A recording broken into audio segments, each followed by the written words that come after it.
زیتون کو نہ صرف ذائقے کے اعتبار سے منفرد حیثیت کا حامل ہے بلکہ اپنے اندر متعدد طبی فوائد بھی رکھتا ہے۔ اللہ تعالیٰ نے زیتون کے درخت کو مبارک یعنی برکت والا کہا ہے۔ نبی کریم صلی اللہ علیہ وآلہ وسلم زیتون کو نہ صرف ذائقے کے اعتبار سے منفرد حیثیت کا حامل ہے بلکہ اپنے اندر متعدد طبی فوائد بھی رکھتا ہے۔ اللہ تعالیٰ نے زیتون کے درخت کو مبارک یعنی برکت والا کہا ہے۔ نبی کریم صلی اللہ علیہ وآلہ وسلم نے زیتون کو بیشتر بیماریوں کا علاج قرار دیا ہے۔ آپ صلی اللہ علیہ وآلہ وسلم نے زیتون کی تعریف فرمائی۔ حضرت ابو ہریرہ رضی اللہ تعالی عنہ سے روایت ہے کہ آپ صلی اللہ علیہ وآلہ وسلم نے فرمایا، زیتون کا تیل کھاؤ، اسے لگاؤ، کیونکہ یہ پاک، صاف اور مبارک ہے۔ زیتون کے بے شمار طبی فوائد ہیں۔ زیتون کے تیل کی مالش کرنے سے اعضاء کو قوت حاصل ہے، پٹھوں کا درد جاتا رہتا ہے۔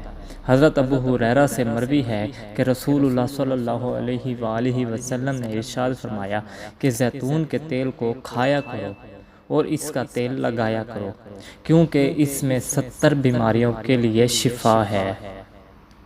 زیتون کی فضیلت کا ذکر قرآن مجید میں بھی آیا ہے۔ سورۃ التین میں اللہ عز و جل نے زیتون کی قسم بھی کھائی ہے۔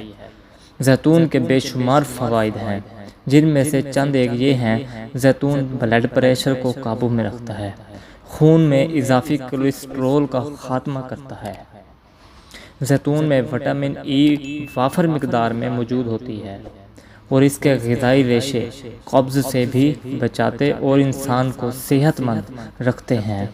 زیتون میں sodium, potassium, magnesium, iron, phosphorus اور آیوڈین موجود ہوتے ہیں۔ زیتون کے کھانے سے جلد پر جھریاں تاخیر سے نمودار ہوتی ہیں۔ اگر آپ کھانے سے پہلے 10 زیتون کھا لیں تو آپ کی بھوک 20% کم ہو جائے گی۔ روایت سے پتہ چلا ہے کہ یہ پھل حضرت نوح علیہ السلام کے دور میں بھی موجود تھا۔ اس کا تیل اور پھل اچار کے طور پر درآمد کیا جاتا ہے۔